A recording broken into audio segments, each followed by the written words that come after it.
শুধু আগুনের আগুনের মনে হবে জাহান্নাম যেন গুস্সায় ফেটে পড়তেছে, গুস্সায় জাহান্নাম ফেটে পড়বে, আর জাহান্নামের গোগানি গর্জনের আওয়াজ জাহান্নামে শুনতে পাবে। আমার বন্ধুগণ, অন্য জায়গায় আল্লাহ রাব্বুল আলামিন বলেন, ইদা রাআতুহুম মিন মাকানিন বাঈদিন সামিউ লাহা তাগায়্যুযান ওয়া সাফীরা।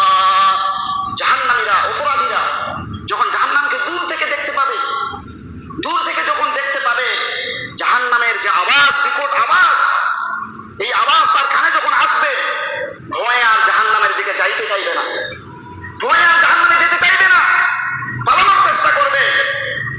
জাহান্নামের ফেরেশতারা তার চুলের ছুটি ধরে টেনে হিচড়ে জাহান্নামে নিয়ে যাবে।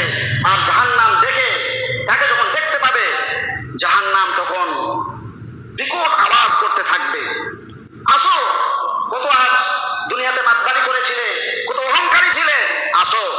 আপনি নিশ্চয় গেছেন ফারাক্কা ব্রিজ, ফারাক্কা ব্রিজে যে গেট, পানির স্রোত, যেখানে গেট খোলা থাকে, গাড়ির উপর দিকে যখন যায়, শ শ শ শ করে আওয়াজ শুনতে পায়। এটা কি আওয়াজ? এর থেকেও বিকট আওয়াজ শুনতে পাওয়া যাবে জাহান্নামের দূর থেকেই। ভয়ে মানুষ আর জাহান্নামের কাছে যাইতে চাইবে না। ফেরেশতারা ধরে মাথার ছুটি ধরে জেড়ে হিচড়ে জাহান্নামে নিক্ষেপ করবে। নাউযুবিল্লাহি মিন যালিক। আমার বন্ধুগণ, যখন মানুষকে জাহান্নামে যখন নিক্ষেপ করা হবে, সঙ্গে সঙ্গে মানুষটি মৃত্যু কামনা করবে, হায় আমার মৃত্যু যদি হয়ে যায়। আল্লাহ রাব্বুল আলামিন বলেন, ওয়া ইযা উলকু মিনহা মাকানান দায়ীকান মুকাররানিনা দাউ হুনালিকা সুবুরা। জাহান্নামের কোন সংকীর্ণ জায়গায় যখন তাকে নিক্ষেপ করা হবে, কোন সংকীর্ণ একটি জায়গায় যখন তাকে নিক্ষেপ করা হবে, তখন সে বলবে, হায় আমার মৃত্যু, আমার যদি মরণ হয়ে যায়, আমার যদি মরণ হয়ে যায়। আল্লাহ রাব্বুল আলামিন বলবেন, ও অপরাধী বান্দা, লা তাদউল ইয়াউমা সুবুরান ওয়াহিদান ওয়া দুউ সুবুরান কাসীরা।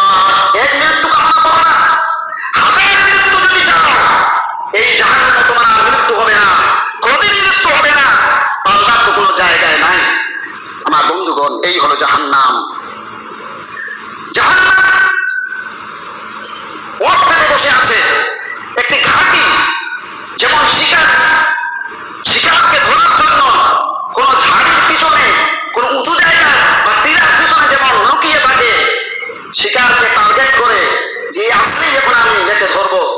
যেমন আপনারা হয়তো নিজেও কেউ দেখেছেন, চিড়িয়াখানায় কোন জঙ্গলে দেখতে পারেন, বা ছবিতে দেখা যায়, মোবাইলে দেখা যায়, আমরা দেখি নেটে, যে কিভাবে কোন হিংস্র প্রাণী, কোন মাসুম প্রাণীকে কিভাবে কি করে শিকার করে, সিংহ, বাঘ, একদম কিভাবে তাকে টার্গেট করে আর কিভাবে তাকে তার উপর হামলা করে, আমরা সবাই জানি।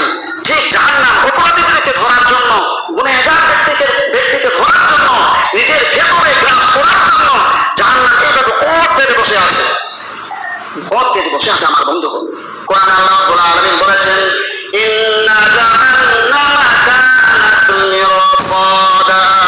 নিশ্চয়ই জাহান্নাম হলো একটি ঘাঁটি, একটি ওট পেটে বসে আছে জাহান্নাম। আর যখন এই কোনো ব্যক্তিকে সেখানে প্রবেশ করানো হবে, নিক্ষেপ করানো হবে, লা ফিসিনা ফিহা আহকামা, সেখানে জাহান্নামে যুগ যুগ ধরে, কোনো লিমিট নাই, যুগ যুগ ধরে সেখানে থাকতে হবে। আর জাহান্নামের আযাব তো আছেই, যতদিন ধরে আছেন, কোনো কমতি করা হবে জাহান্নামের আযাব, এটা যেন জাহান্নামের আশা না করে, সেদিন কোনো আযাবের কোনো কমতি করা হবে না। আমার বন্ধুগণ,